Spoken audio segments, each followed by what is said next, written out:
All right, welcome back, music fans. This is the Real Music Observer, and I'm pointing my finger at you.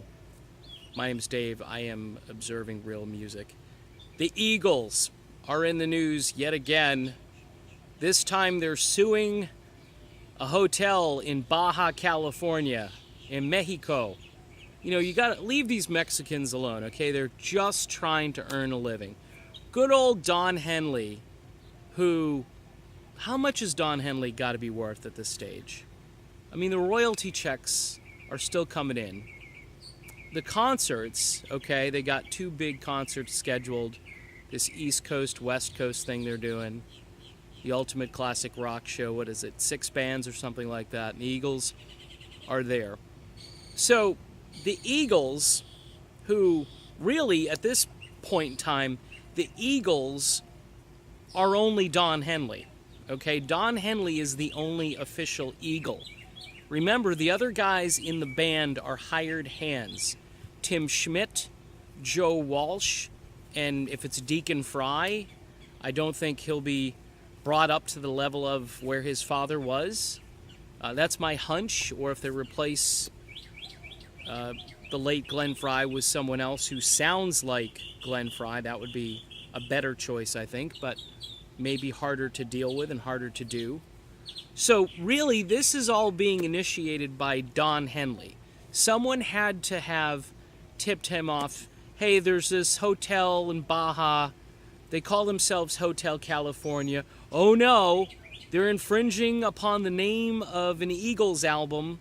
I'm wondering if Don Felder was contacted.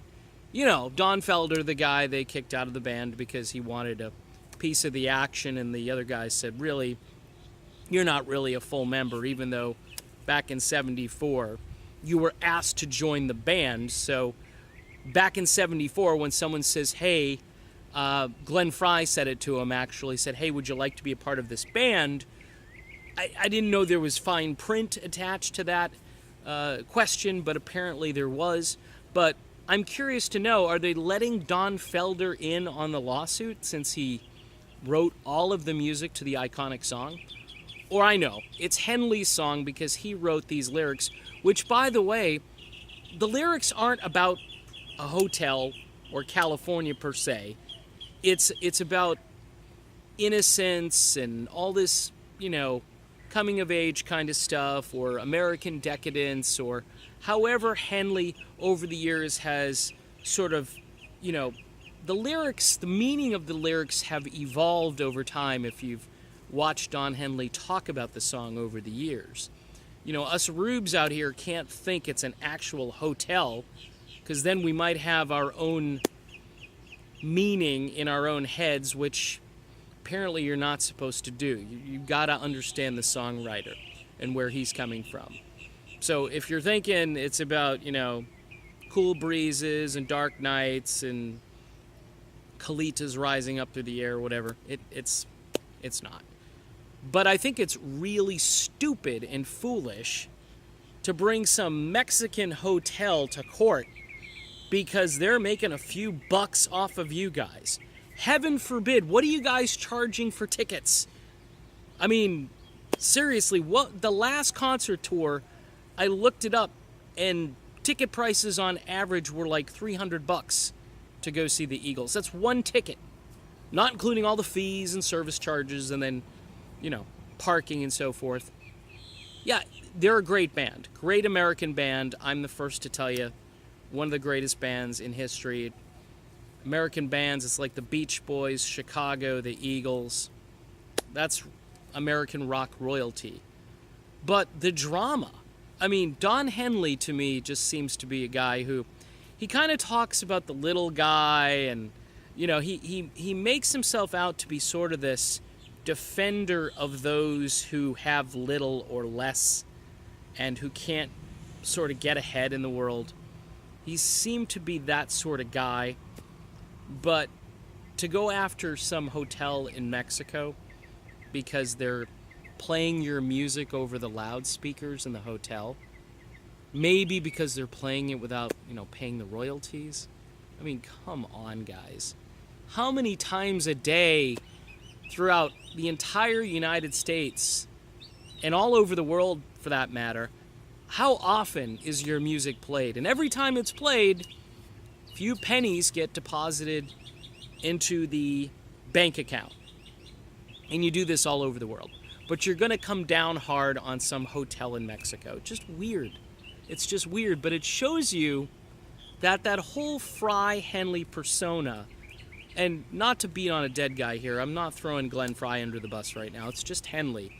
Because I think Henley was sort of the intellectual driving force behind all of the band's political stuff.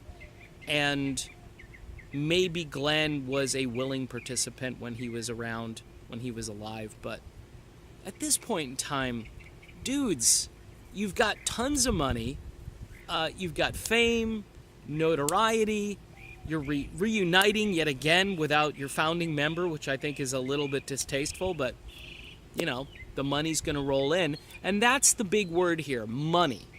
I don't like when rock stars make it all about money, especially when they've got a ton of money. Maybe the Eagles should funnel some of their earnings and profits over to the band Poco. Rusty Young could use a big paycheck, and so could, say, Richie Furay. All right, I know they made a fair share of money, but not compared to what the Eagles made, and the Eagles pretty much own their existence to guys like those who paved the way and who continued that country rock sound when the Eagles had decided to, you know, go all commercial and go all out, which, again, I don't fault them for doing that. I'm just saying something smells kind of weird when you're talking about some hotel in Baja California. Makes me want to go over to the website and check it out, and maybe they've got pictures of, you know, the inside of the album cover, or I don't know how they're marketing themselves and how they're getting more people to go there. But supposedly they tell people that the band is somehow affiliated with the hotel. Maybe they ought to just call Sammy Hagar and have Hagar go down there and brand it, you know, Mas Tequila Hotel or something, Cabo Wabo Hotel, something, and then they don't have to deal with Don Henley. But it's too late. The Eagles are bringing that lawsuit, and it's going to be great. There's going to be so much, you know, that gets accomplished. They're going to squish some Mexican entrepreneur, and then that'll teach them not to mess with Don Henley. Anyway, that's it for this video. My name is Dave, and this is The Real Music Observer, and we'll talk again soon.